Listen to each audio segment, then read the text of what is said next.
Welcome to the Deep Dive, your shortcut to understanding what truly matters. That's right. Especially for you, the UPSC aspirant. Absolutely. It's March 18th, 2025, and this is part 1 of our daily deep dive into current affairs. We've got a lot to cover today. We really do. We've sifted through so many reports, just to bring you the most essential insights, the ones that will truly make a difference in your preparation. Exactly. We know your time is valuable. It really is. And this deep dive is all about maximizing that time. That's the goal. And hey, keep in mind, this is a recurring series, so some of what we discuss might build upon things we've already touched upon. Think of it as a built-in revision right within the series itself. Exactly. So are you ready to unpack some key developments? Let's dive right in. All right, let's start with something that's been raising concern in Lucknow and Uttar Pradesh. Subacute Sclerosing Panencephalitis, or SSPE. Now, we know it's globally rare, but it's showing up in this region, and that's got to raise some eyebrows. It definitely does. You see, while SSPE is uncommon worldwide, particularly in areas with strong measles vaccination programs, its emergence in Lucknow and Uttar Pradesh suggests a possible link to lower vaccination rates there. This highlights how local vulnerabilities, even for a globally rare disease, can have a huge impact. It underscores the importance of robust immunization, especially in densely populated regions. So, for our listeners who might not be completely familiar, can we break down exactly what SSPE is? Absolutely. SSPE is a progressive and sadly usually fatal brain disorder. What's important to understand is that it's a late complication of measles. But here's the catch. It doesn't show up immediately after the measles infection. Oh, so there's a delay. Exactly. We're talking years, sometimes even a decade or more, after the initial measles infection, even if the person seemed to have fully recovered. That's a bit unnerving. Who does this usually affect? Any specific age groups or demographics? Primarily children and adolescents, and there's something else that's quite interesting. Males seem to be more prone to developing SSPE than females. Huh. Why would that be? That's a question researchers are still exploring. We don't have a definitive answer yet. But the bigger question here is, what's the actual cause? If someone had measles years ago and seemingly recovered, why would this brain disorder suddenly appear? It boils down to how our bodies respond to viral infections. The typical measles virus itself doesn't directly cause brain damage in the acute phase. Okay, so what's different with SSPE? Well, in SSPE cases, it's thought that either the immune response to the measles virus becomes abnormal or persists for a long time, or perhaps some mutated or variant forms of the virus manage to stick around in the body. I see, and this ultimately leads to a slow, relentless inflammation of the brain. This inflammation is what progresses over many years, causing the severe symptoms of SSPE. What kind of symptoms are we talking about here? What are the initial warning signs? The early symptoms can be quite subtle, which makes early diagnosis tricky. You might see a drop in school performance, forgetfulness, sudden temper tantrums, difficulty concentrating, trouble sleeping, and sometimes even hallucinations. Wait, hallucinations? That doesn't sound like your typical post-measles effect. No, it certainly doesn't. And unfortunately, as the disease progresses, things get worse. In what way? Well, you start to see more pronounced neurological issues. There might be sudden involuntary muscle jerks affecting maybe just the arms or head or even the whole body. Seizures become common, often accompanied by uncontrollable movements. And tragically, there's a gradual decline in intellectual abilities and speech. It sounds incredibly difficult to cope with. And what about the later stages? It gets even more heartbreaking. Muscles stiffen, making movement difficult. Swallowing becomes a problem, which can lead to aspiration pneumonia if food or saliva accidentally enters the lungs. Blindness is also a possibility as the brain damage spreads. In the final stages, basic bodily functions like temperature regulation, blood pressure, and even heart rate control are severely disrupted. This is a grim picture. Is there any effective treatment for SSPE? Sadly, the prognosis for SSPE is very poor. The mortality rate is very high. Currently, there is no cure. The focus is on managing the symptoms and providing supportive care to improve the patient's quality of life and perhaps slow down the disease's progression. Some antiviral medications and immune-boosting drugs might be tried, but their effectiveness varies greatly from patient to patient. So the takeaway here is prevention is key. Maintaining high measles vaccination rates is our best defense against this rare but devastating complication. absolutely. Now let's switch gears completely. From a rare disease to ancient history and archaeology. There's news that the Mudumal Megalithic Menhirs in Telangana have been added to UNESCO's tentative list. For those who might not be familiar, what exactly are menhirs and megalithic sites? All right, let's take a trip back in time. Imagine large single upright stones, sometimes arranged in patterns. Those are menhirs. They're often part of what we call megalithic sites, which are basically places with these impressive stone structures. And these aren't unique to India, are they? Not at all. They're found worldwide, Europe, Africa, Asia, but particularly numerous in Western Europe, like the Karnak stones in France, with almost 3,000 menhirs. Wow, that's a lot of stones. It's quite a sight. And they come in various shapes and sizes, often arranged in circles, semicircles, or rows.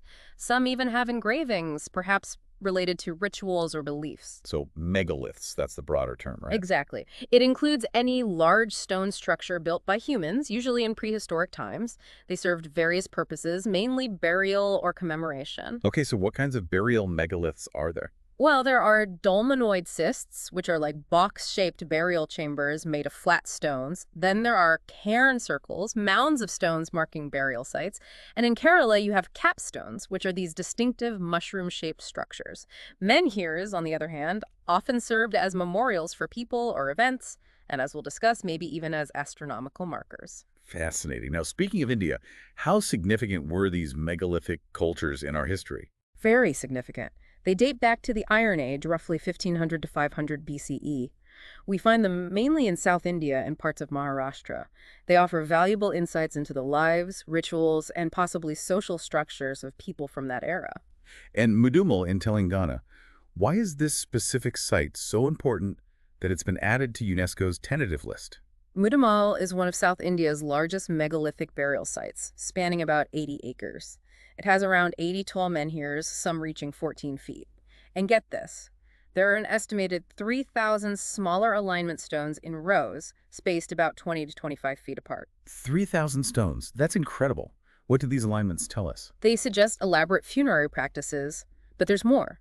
The alignments at Mudumal seem to correspond with solar events like equinoxes and solstices. So they were tracking the sun's movements. That's the fascinating possibility. It suggests that Mudumal might have been an ancient observatory, allowing them to understand the seasons and perhaps integrate that knowledge into their lives. An ancient observatory, wow. And wasn't there something about a unique menhir with cut marks? Yes. One menhir has these cut marks, small, bowl-shaped depressions on the surface. It's believed to be the earliest known depiction of a constellation in South Asia, Ursa Major, known in India as Saptarshi Mandal. That's amazing. It shows how advanced their understanding of the night sky was. Do these stones hold any significance for the local communities today? Absolutely. They're still revered. Some are worshipped as Nilarela Thimappa, meaning Thimappa of the standing stones, and a prominent menhir is revered as Goddess Yalama, showing how these ancient sites are still part of living cultural traditions. It's incredible how these ancient structures continue to connect with people today. Now, what does being on UNESCO's tentative list mean for Mudumal? It's a big step towards becoming a World Heritage Site. Currently, Telangana only has one, the Ramappa Temple. So this is quite significant. It is. Along with Mudumal, several other Indian sites were added to the tentative list in 2025, bringing the total to 62. This means India considers these sites to be of outstanding universal value and intends to nominate them for World Heritage status in the future. That's fantastic news. Let's move on to current geopolitics. The Japanese government is considering deploying long-range missiles on Kyushu Island. Can you give us a quick geography lesson? Where exactly is Kyushu located? Kyushu is Japan's southernmost main island and the third largest. Its land area is about 35,640 square kilometers. It's bordered by the East China Sea to the west, the Pacific Ocean to the east, and the Eastern Channel, also known as the Tsushima Strait, separates it from the Korean Peninsula to the northwest. What are some of Kyushu's key geographical features? It's known for its volcanic ranges, including Mount Aso, which has one of the world's largest active volcanic craters. Its highest peak is Mount Kuju at 1,794 meters. Kyushu has a subtropical climate with heavy rainfall, resulting in lush vegetation.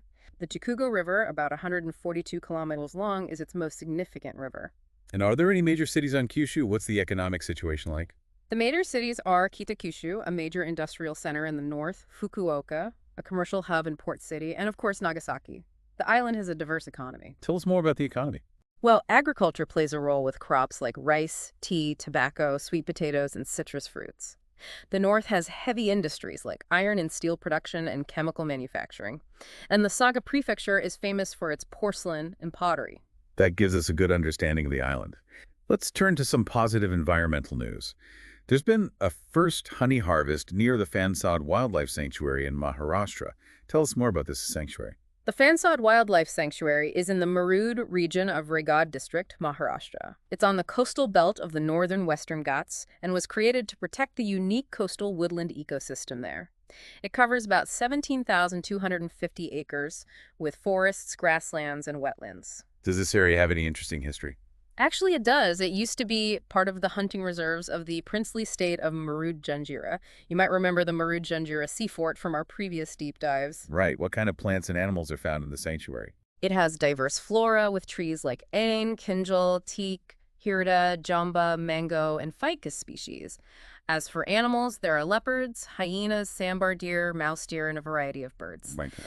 Like the Malabar pied hornbill, black eagle, yellow-footed green pigeon, pompadour green pigeon, and the forest wagtail. Even the critically endangered white-rumped vulture is found there. It's wonderful to hear about the biodiversity thriving there, and this honey harvest seems like a positive step towards community engagement. Now let's talk about a significant historical figure, Sri Potti Sriramulu. There's been talk of a large statue being built in his honor in Andhra Pradesh. Who was he, and why is he so respected? Sri Potti Sriramulu, who lived from 1901 to 1952, was a key figure in India's history. He was a freedom fighter and a champion for the rights of Telugu-speaking people. He's most remembered for his relentless fight for a separate Telugu-speaking state. His struggle took a tragic turn, didn't it? It did. He went on a hunger strike demanding the formation of Andhra State. Sadly, after 56 days, he passed away on December 15, 1952. This sparked massive protests across the Telugu-speaking regions. Just 4 days later, Prime Minister Nehru announced the formation of Andhra State. So his sacrifice was the catalyst for the creation of Andhra State. Absolutely. And it's widely seen as the foundation for the linguistic reorganization of states in India that followed. Apart from his role in the Andhra statehood movement, what other contributions did he make? He was deeply involved in the freedom movement. He participated in the Salt Satyagraha in 1930 and the Quit India movement in 1942. He followed Gandhi's principles and even stayed at the Sabarmati Ashram and later at the Gandhi Ashram in Komaravolu. So his fight for a separate state stemmed from a belief in self-determination and governance that resonated with the people. Exactly. He believed people should be governed in their own language. His hunger strike, which began on October 19, 1952, was a powerful expression of this belief. It ultimately led to the formation of Andhra State on October 1, 1953, with Kurnool as its first capital. And his activism went beyond just linguistic issues, right? Yes, he also fought for social reforms and Dalit rights. Notably, he went on a hunger strike demanding the entry of Dalits into the Venugopala Swami temple in Mullapettah, Nellore, which was successful. His impact on India's social and political landscape was clearly immense. How did his sacrifice shape the reorganization of states in India? His death in the pursuit of Andhra statehood fueled demands from other linguistic groups for separate states. This led to the formation of the State Reorganization Commission in 1953. Based on their recommendations, the States Reorganization Act was passed in 1956, leading to the creation of states like Maharashtra, Karnataka, Gujarat, and Tamil Nadu. So his actions had a ripple effect across the entire nation. Now, let's travel back in time to discuss the end Permian mass extinction. Recent research suggests that plants might have fared better than initially thought during this event. To understand this, can you remind us what the end Permian mass extinction was? The end Permian mass extinction, or the Great Dying, was the most severe extinction event in Earth's history. It happened about 252 million years ago, marking the boundary between the Permian and Triassic periods. The Triassic was the first period of the Mesozoic era, the age of reptiles and dinosaurs. And what was the world like geographically during that time? The continents were mostly joined together in a supercontinent called Pangaea. It was starting to break up, but most land masses were still clustered together. What caused this extinction event? The main culprit is believed to be massive volcanic eruptions from the Siberian Traps, one of the largest volcanic events ever. It covered about 2 million square kilometers with lava. What kind of impact did these eruptions have on the environment? They released huge amounts of carbon dioxide, causing rapid global warming. Temperatures might have risen by over 10 degrees Celsius on land and 8 degrees Celsius in the oceans. There were also acid aerosols, causing acid rain and dust clouds, blocking sunlight and affecting photosynthesis. Ocean acidification also occurred. And the impact on life was devastating. Devastating is an understatement. It's estimated that about 90% of all species vanished. Over 95% of marine species and around 70% of land vertebrates were wiped out. More than half of all taxonomic families disappeared. It's the most severe of the 5 major mass extinctions. These new findings about plants surviving better add a twist to the story and are still being studied. It's a stark reminder of how powerful geological forces can be. Now let's shift to a current geopolitical hotspot, Yemen. The U.S. has been carrying out airstrikes against Houthi-controlled areas. Why is Yemen so strategically important in today's world? Yemen's strategic significance comes from its location. It borders Saudi Arabia and Oman and has a long coastline along the Red Sea, Gulf of Aden, and Arabian Sea. But its most crucial asset is its control over the Bab el-Mandeb Strait. Remind us why the Bab el-Mandeb Strait is so crucial. It's the gateway between the Indian Ocean and the Red Sea, a vital route for global oil trade and shipping. A significant portion of the world's oil and goods pass through it. Any instability there can disrupt the global economy. Who are the Houthis, and what role do they play in the Yemen conflict? The Houthis are a Zaidi Shia Muslim group from northwestern Yemen. They emerged in the 1990s, rebelling against then-President Saleh. They've become a major force in the Yemen civil war and control the capital, Sana'a, and other areas. It's a complicated situation with multiple players involved. Indeed. There's also the internationally recognized Yemeni government, backed by Saudi Arabia and the U.S., and there are groups like the Southern Transitional Council, plus terrorist organizations like AQAP and Ansar al-Sharia. What about the Houthis' international alliances? They're part of what's called the Axis of Resistance, an alliance opposing Israeli and Western influence in the region. This includes Hezbollah in Lebanon and Hamas in Palestine. They receive support from Iran. A volatile situation with global implications. Let's change gears again. 2 youths from Rajasthan recently drowned in the Bhadra River in Karnataka. Can you tell us about this river? The Bhadra River flows entirely within Karnataka. It starts in the Western Ghats and flows eastward across the Deccan Plateau. It's joined by tributaries like the Samavahini, Thadabehala, and Odoranahala. Does it pass through any important areas? It flows through the Bhadra Wildlife Sanctuary, which we've discussed before. It eventually meets the Tunga River at Kudli, near Shivamogga, forming the Tungabhadra River. And where does the Tungabhadra go? It joins the Krishna River, one of India's main rivers, at Sangamaleshwaram in Andhra Pradesh. The Krishna then flows into the Bay of Bengal. How long is the Bhadra River? About 178 kilometers. It's considered a submontane river, flowing through the Western Ghats foothills and onto the plateau. The Bhadra Dam, for irrigation and hydroelectricity, is built across it near Lakha Valley. Understanding these river systems is essential. Now let's talk economics. India and New Zealand have started negotiating a free trade agreement, FTA. Can you explain what an FTA is and why this is significant? An FTA is an agreement between countries to reduce or eliminate trade barriers like tariffs, quotas, and regulations. The goal is to make trade smoother and cheaper, promoting economic cooperation. What does the typical FTA cover? It usually covers trade in goods, both agricultural and industrial, and services like banking, IT, and construction. Advanced FTAs might also include investment rules, intellectual property rights, government procurement, and competition law. There are various types of trade agreements. Can you briefly explain the different categories? There are several levels of integration. A partial scope agreement, PSA, reduces tariffs on a limited number of goods. An FTA reduces internal tariffs while maintaining independent external tariffs. A customs union eliminates internal tariffs and has a common external tariff.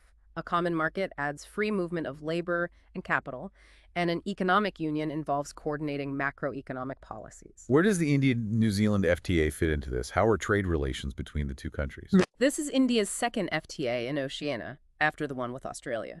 In 2023-24, India exported $538 million to New Zealand and imported $335 million, resulting in a surplus of $203 million. Bilateral trade crossed $1 billion between April 2024 and January 2025. However, by December 31, 2024, Indian exports to New Zealand rose by 21.49% to $496 million, while imports surged by 78.72% to $463 million, narrowing the surplus to $33 million. It'll be interesting to see how this FTA develops. Finally, let's talk about the debate in India regarding making cancer a notifiable disease.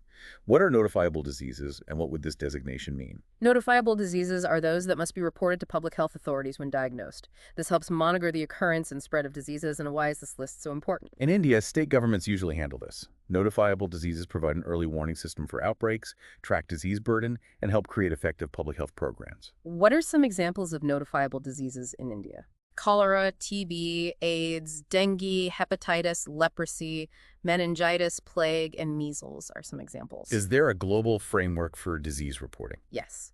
The World Health Organization's International Health Regulations, IHR, require countries to report diseases that could cross borders for global surveillance and response. So why the debate about making cancer notifiable? It comes from the rising incidence of cancer in India and the need for better data and control strategies.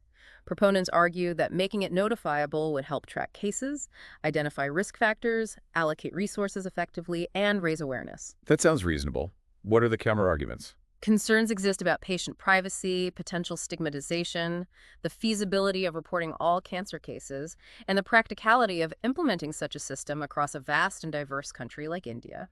There are also questions about whether existing cancer registries already provide sufficient data. So it's a complex issue with valid points on both sides. As future administrators, it's crucial to understand these nuances and weigh the potential benefits and challenges. Absolutely. These topics we've discussed today, from SSPE to ancient history, geopolitics, environmental issues, historical figures, mass extinctions, river systems, trade agreements, and public health policies, highlight the diverse challenges and opportunities facing India. And this is just a glimpse into the vast ocean of current affairs.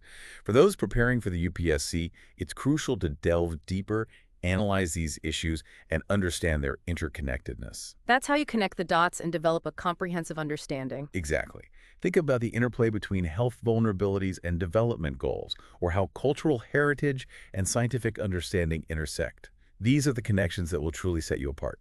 And remember, this was just part one of our deep dive into current affairs for March 18th, 2025. There's much more to explore. So if you found this insightful and helpful for your UPSC journey, hit that like button and subscribe to the deep dive for more such insightful deep dives. We'll be back with part 2 soon. Stay tuned. See you then. Bye.